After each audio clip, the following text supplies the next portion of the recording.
Hello guys and girls, welcome back to channel 10th maths 2021। इस video में हम solve करने वाले हैं एक्सरसाइज 8.1 का क्वेश्चन नंबर 9 और question number 10 of course of chapter introduction to trigonometry chapter number 8।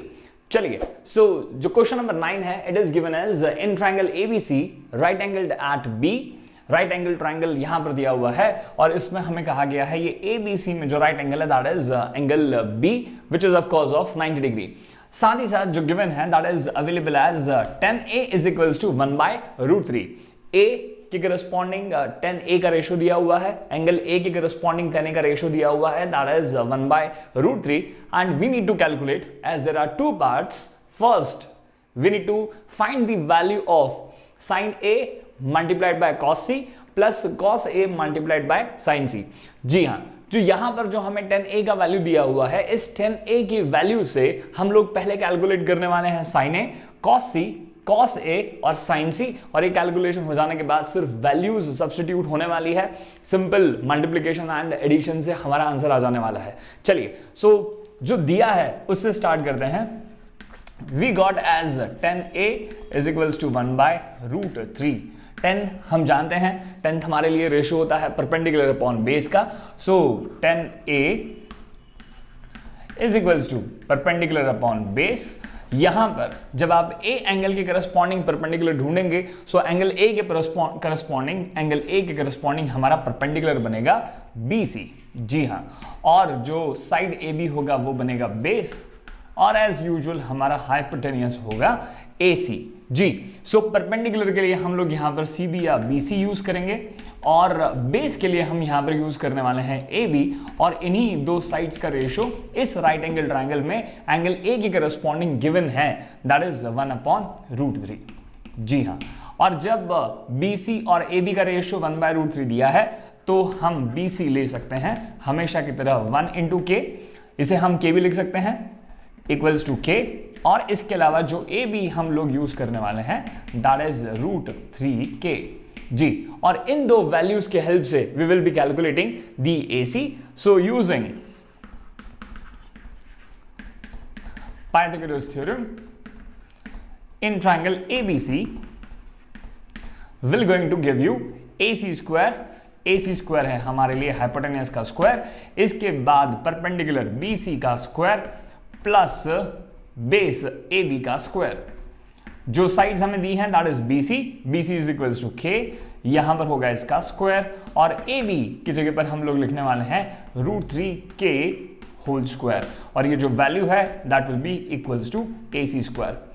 AC square will be equals to K square, और जब आप √3K का होल स्क्वायर करेंगे, सो √3 का स्क्वायर होगा 3, ऑफ कोर्स √3 का स्क्वायरिंग से स्क्वायर से अंडर रूट कैंसिल होगा, और K square will become K square. K will become K square.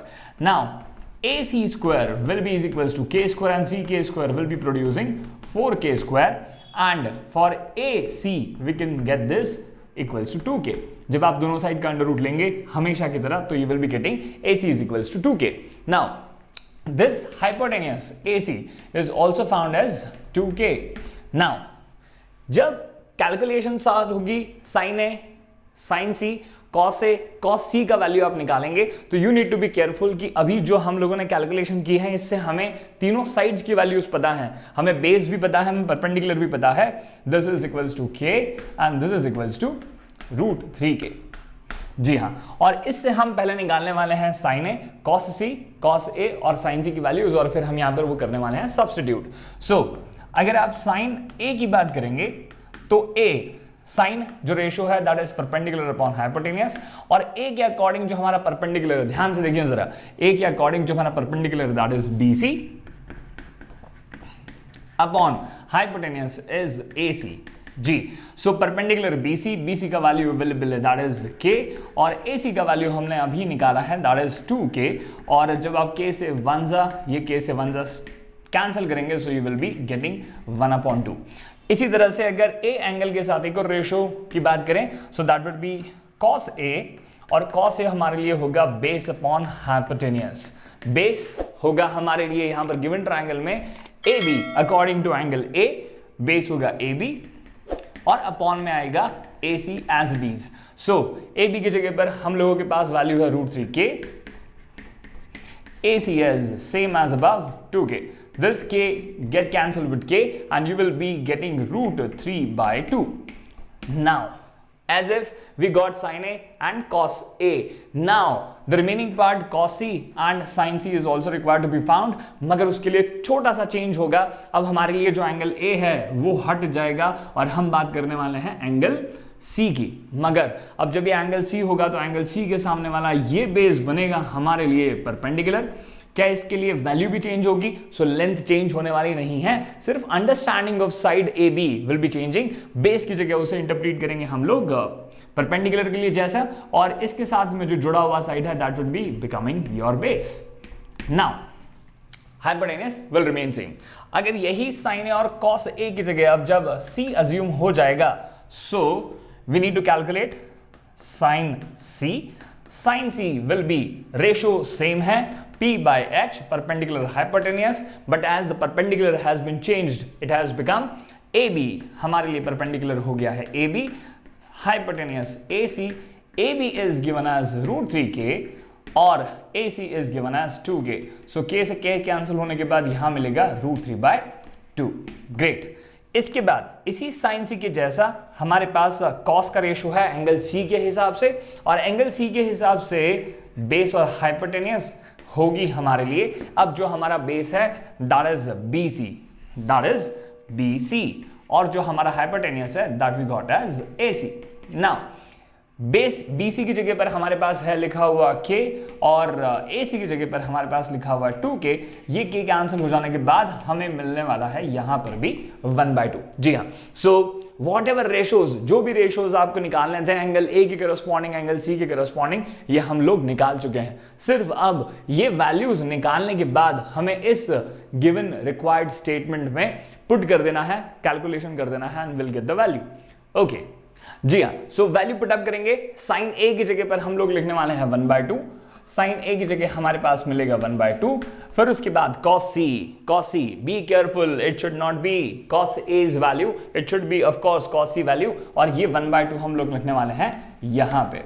Addition का साइन, फिर उसके बाद cos A का value we got cos A is equals to root 3/2.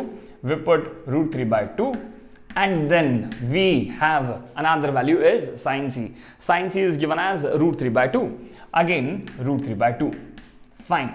इसके बाद जब कैलकुलेशन करेंगे 1 का 1 से मल्टीप्लिकेशन देगा 1, 2 का 2 से कैलकुलेशन मल्टीप्लिकेशन देगा 4. नाउ रूट 3 का मल्टीप्लाई हो जाने से बनेगा root 3 square and root cancel होगा and it will become 3. Now 2 2s are 4.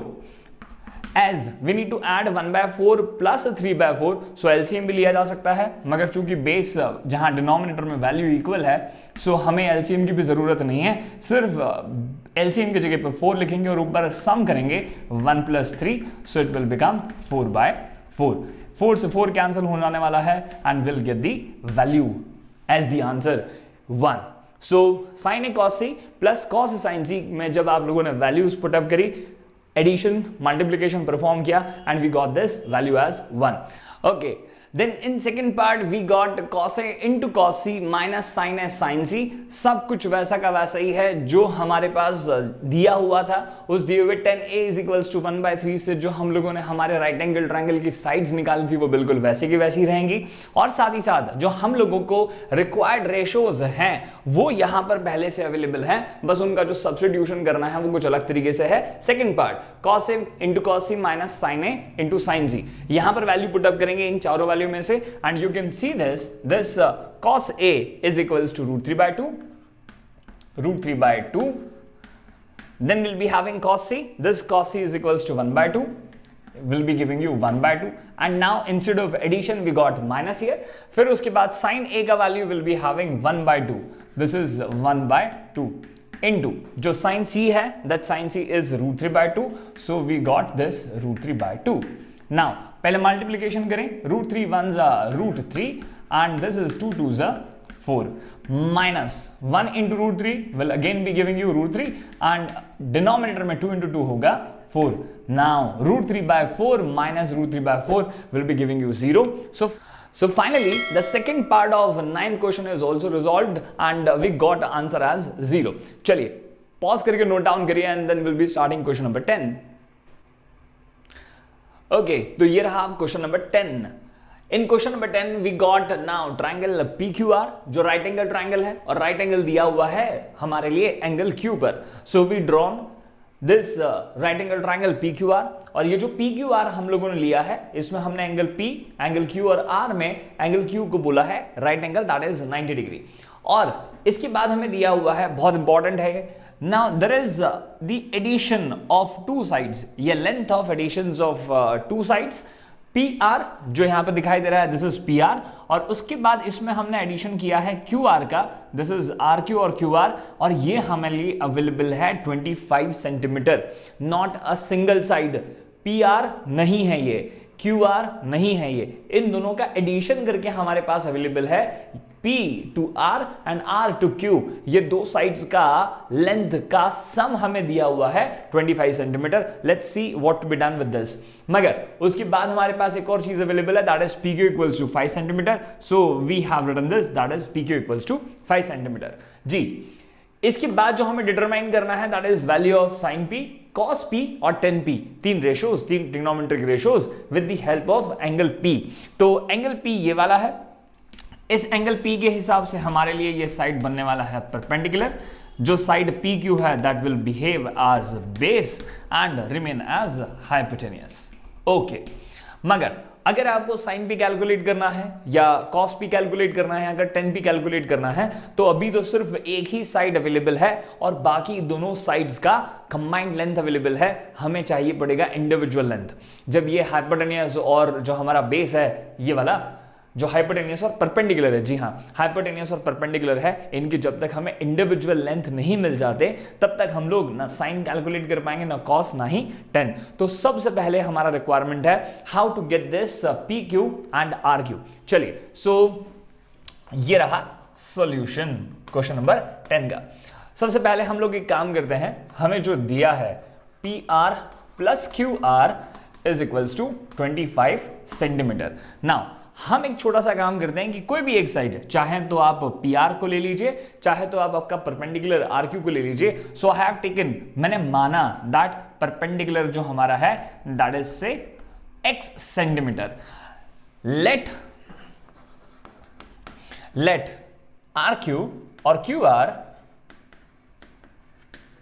B x centimetre, और अगर ये जो QR है अगर वो x सेंटीमीटर है तो x के ही टर्म्स में हम लोग PR का वैल्यू और कैलकुलेट कर सकते हैं, क्योंकि PR प्लस इस QR की जगह हम लोग लिखने वाले हैं x and this will be 25 centimetre, और यहां से आप PR कैलकुलेट करेंगे, so you will be getting 25 minus x। मतलब अगर आपने एक साइड x अज्यूम करा है तो दूसरा भी साइड आप x के टर्म में निकाल सकते हैं। If this side was assumed, PQ was assumed as x, तो जो हमारा हाइपोटेनियस है वी गॉट एज 25/x। चलिए, मगर यहां पर भी अभी अपने को कांस्टेंट वैल्यूज के साथ तीनों साइड्स की लेंथ पता नहीं है, हमें अभी भी ये x पता करना पड़ेगा, और वो x पता करना अब थोड़ा आसान हो गया है। x पता करने के लिए हम लोग अप्लाई करने वाले हैं हमेशा की तरह हमारा PGT, and that would be PGT in triangle PQR। जी, अगर आप PQR में देखेंगे तो हमारे लिए हाइपोटेनियस होगा PR, this is PR square, base हमारे लिए है PQ square plus perpendicular square that is QR square. आप परपेंडिकुलर पहले लिखें, बेस बाद में लिखें, बेस पहले लिखें, परपेंडिकुलर बाद में लिखें, इससे कोई फर्क नहीं पड़ता, as far as they both are getting added. PR की जगह पर हम लोग लिखने वाले हैं 25 माइनस x पूरे का whole square as it is. फिर उसके बाद PQ हमारे पास अवेलेबल है 5 सेंटीमीटर, ये डायरेक्टली लिखा जा सकता है PQ की जगह, स्क्वायरिंग एज इट इज, और उसके बाद जो QR है जिसे हम लोगों ने x अज्यूम किया था will be taking x square. Now ये कुछ a minus B whole square का जैसा दिखाई दे रहा है। हम जानते हैं a माइनस बी की जो आइडेंटिटी है, ये जानते हैं क्या होता है, a minus B whole square is equals to a square minus of 2ab plus b square. जी हाँ, ये आइडेंटिटी हमें पता है। Will be applying this identity in the above required scenario. 25 बनेगा हमारे लिए a, फिर उसके बाद x हमारे लिए बनने वाला है b, और फिर उसके बाद एज ए टी स्क्वायर में हम ये आइडेंटिटी अप्लाई करने वाले हैं। सो देखें जरा, a की जगह पर 25 whole square minus 2 into a की जगह पर वापस 25, x होगा b की जगह पर, फिर उसके बाद जो हमारे लिए आइडेंटिटी में प्लस b स्क्वायर है, b की जगह हमारे पास होगा that is x square. Now इसका एक्सपांशन हम लोगों ने कर लिया है आइडेंटिटी से, इसके बाद की चीजें वैसे के वैसे ही, दैट इज से 5 square and this is x square. Okay, इसे सॉल्व करेंगे, 25 square will be giving you 625। Now carefully, 2 into 25 will be giving you 50, but that 50 will multiply with x. इस 50 का multiply होगा x से, so you will be having 50x. Lastly, we got this x square as it is. This 5 square, ये 5 square बन जाने वाला है 25 and x square होगा वैसा का वैसा ही। चाहे तो सारी वैल्यूज उठाकर पहले इस साइड लेकर आ जाएं, जो भी कैंसिलेशन होता है वो कैंसिलेशन कर लीजिए, मगर आप नॉर्मली देखिए अगर दोनों साइड x square है तो हम इनको डायरेक्टली कैंसिलेशन कर सकते हैं। जी हाँ, फिर उसके बाद 625 को हम लेकर जाते हैं उस साइड, ताकि हमारे पास जो विदाउट x की वैल्यूज हैं वो एक साइड हो जाए और जो x वाली वैल्यूज हैं वो एक साइड रहे। So I got -50x here itself. -625 को उधर लेकर जाएं, 25 पहले से यहां पर है, -625 will be coming over here. यहां -50x रहेगा ऐसा का ऐसा ही, ये जब सब्ट्रैक्ट होगा तो मिलेगा हमें -600। ये माइनस से माइनस कैंसिल किया and I got x is equals to 50, गया डिनोमिनेटर में 600 के साइड, क्योंकि यहां पर x के साथ है वो मल्टीप्लीकेशन में। सो 600 बाय 50, 0 से 0 कैंसिल, 5 12 जा या 12 5 जा 60। सो x का जो वैल्यू है वो हमारे लिए आ चुका है 12 सेंटीमीटर्स। ग्रेट, तो x हमारे लिए चूंकि परपेंडिकुलर था और अब ये हमें पता पड़ गया है दैट इज 12 सेंटीमीटर। मगर साथ ही साथ हमें ये भी पता है कि जो हमारा हाइपोटेनियस है, that hypotenuse is having a relation. Sir इस हाइपोटेनियस को निकालने के लिए 25 में से x घटा दीजिए, सो घटा लीजिए। सो PR और निकालना है, अगर ये 25 में से x मतलब 12 अभी निकाला, ये आप सब्ट्रैक्ट करेंगे, सो आपको यहां पर ये मिलने वाला है 13 centimetre. So PR is equals to 13 centimetre. Great, so इस तरह से हमारे पास अब आ गई हैं तीनों के तीनों साइड्स। हमारा जो हाइपोटेनियस है PR, we also got this as 13 centimetre. Now हमारे पास अब PQ अवेलेबल है, साथ ही साथ RQ या QR और इधर से PR, ये तीनों साइड्स अवेलेबल हैं, तो हम बिल्कुल आसानी से हमारे लिए required ratio sin P, cos P and tan P निकाल सकते हैं। चलिए नोट डाउन करिए, आगे बढ़ेंगे। तो शुरू करते हैं sin P से पहले। sin P हमारे लिए होने वाला है परपेंडिकुलर अपॉन हाइपोटेनियस। परपेंडिकुलर हमारे राइट एंगल ट्रायंगल के हिसाब से होगा QR और हाइपोटेनियस है PR। QR का वैल्यू, QR के लिए हमारे पास वैल्यू गिवन है दैट इज 12 और hypotenuse as uh PR we got as 13। जी हाँ, और उसके बाद हमारा सेकंड रेशियो अवेलेबल रिक्वायर्ड है that is cos P। cos P होता है बेस या cos होता है base upon hypotenuse. P angle P के हिसाब से हमें जो बेस अवेलेबल है that is PQ। Hypotenuse is PR। हमारे लिए जो PQ अवेलेबल है ये गिवन था और जो PR हम लोगों ने निकाला that is 13। Lastly we got as 10P। 10P base upon perpendicular upon base, और इसके बाद परपेंडिकुलर और बेस की जगह पर परपेंडिकुलर की जगह देखें जरा, वी गॉट एज RQ और QR, और बेस की जगह हमारे पास अवेलेबल है PQ। इसका वैल्यू हमारे पास अवेलेबल है 12, RQ और QR that is available as 12, और लास्टली जो PQ हमारे पास अवेलेबल है that is 5। So perpendicular upon base के हिसाब से दोनों साइड्स हम लोगों के पास अवेलेबल थी, हमने वैल्यूज पुटअप किया दैट इज 12/5।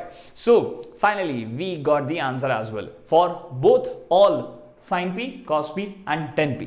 चलिए, सो इस तरह से हम लोगों का पूरा एक्सरसाइज खत्म हो चुका है। नेक्स्ट वीडियो में हम सबसे पहले बात करने वाले हैं कुछ बेसिक्स जो हमें 8.2 में काम आने वाले हैं, और उसके बाद हम स्टार्ट करने वाले हैं एक्सरसाइज 8.2। तब तक keep doing maths and God bless you all.